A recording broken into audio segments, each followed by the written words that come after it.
Мир вам, друзья, мир вам, братья и сестры. Сегодня хотел бы рассказать одну историю, которая была бы интересна для ваших детей. Если они у вас на каникулах, пригласите их послушать эту историю. Интересная история о Давиде. Мне кажется, это очень интересно посмотреть со стороны, что происходило в жизни Давида. Посмотреть, как он у камина рассуждает о чем-то. Давид необычный человек. Библейский герой, он был поэт, он был пророк Божий, он был великий царь, он был великий друг Бога. Однажды осенним вечером у камина он вспоминал молодые годы и вспомнил о своем враге, который гнал его и преследовал. Это был его тесть, царь Саул. Он очень много, 10 лет, более 10 лет преследовал Давида и все время хотел его убить. И вот однажды на войне с филистимлянами Саул и его сын были убиты. Это трагедия была. И смотрите, что произошло.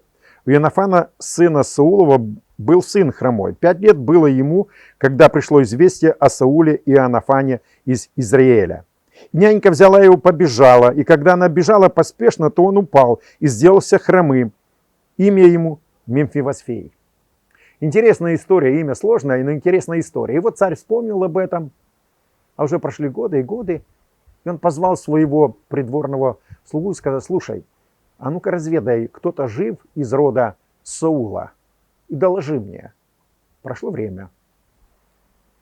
Его все разведчики, слуги нашли в одном горном селении Ледовара, обозначает это значение этого села, поселок без пастбищ. Такое бедное село было. И в этом селе жил Мемфивосфей. Он уже был женат, у него был уже ребенок. Царю доложили, он сказал: привезите его ко мне во дворец. Привезли, обмыли, одели, и вот он предстал пред царем. Я так думаю, что Мемфивосфей, зная историю прошлую, как его дедушка Саул гнал царя Давида, а в то время он был молодым человеком, Давид, я думаю, что все это время он очень сильно переживал, дрожал и боялся, что же произойдет, как будет встреча у него с царем. И вот мы читаем эта встреча. «И пришел Мемфивосфей, сын Иоанафана, сына Саулова, к Давиду, и упал на лицо свое и поклонился. И сказал Давид: Мемфивосфей». Он сказал: вот раб твой. И сказал ему Давид: не бойся, я окажу тебе милость ради отца твоего Иоанафана, и возвращу тебе все поля Саула отца твоего, и ты всегда будешь есть хлеб за моим столом. Я так представляю себе эту картину, когда этот человек, дрожа, его везли во дворец, там переодевали, все, предстал перед царем. Написано, он был хромой с самого детства. В 5 лет произошла трагедия, он стал калекой. И вот теперь он перед царем. И вот царь говорит интересную вещь. Царь Давид был необычный человек. Он делал такие вещи, которые в миниатюре, конечно, какие делал Бог. Он все время делал чудеса. Представьте, это был его враг, потомок врага.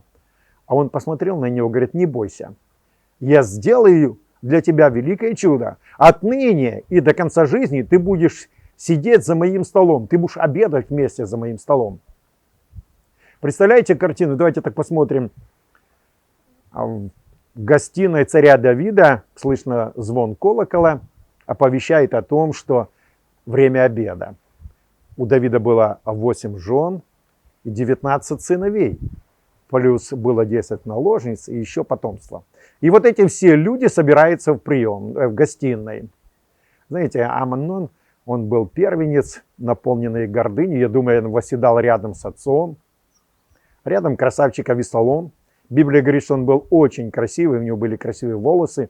И, наверное, женщины при виде его падали в обморок. Фомарь, она была как супермодель. Библия говорит, что она была очень красивая. Соломон, которого любил папа и мама. И он был очень красивый, очень умен. И остальные дети. И вот дети уже, может, занимают места, и слышно шарканье ног и стук костылей по коридору. Кто-то двигается. Это идет на обед Мемфивосфей. он имеет право вместе обедать с царем и его детьми. Какое чудо! Калека, невзрачный, ничего не стоящий, вчера бедный человек, живший в горном селении, а сегодня восседает за столом вместе с царем, с его женами и с детьми.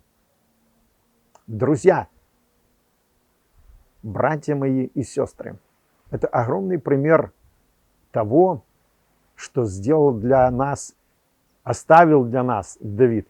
И мы можем делать какие-то вещи уникальные, удивительные, чудесные вещи, которые будут приносить мир, покой и радость. И особенно сегодня, в тревожное время, я хотел бы, чтобы эта история, она как-то, может быть, кого-то зацепила, кто-то решил что-то сделать хорошее для ближних, для дальних.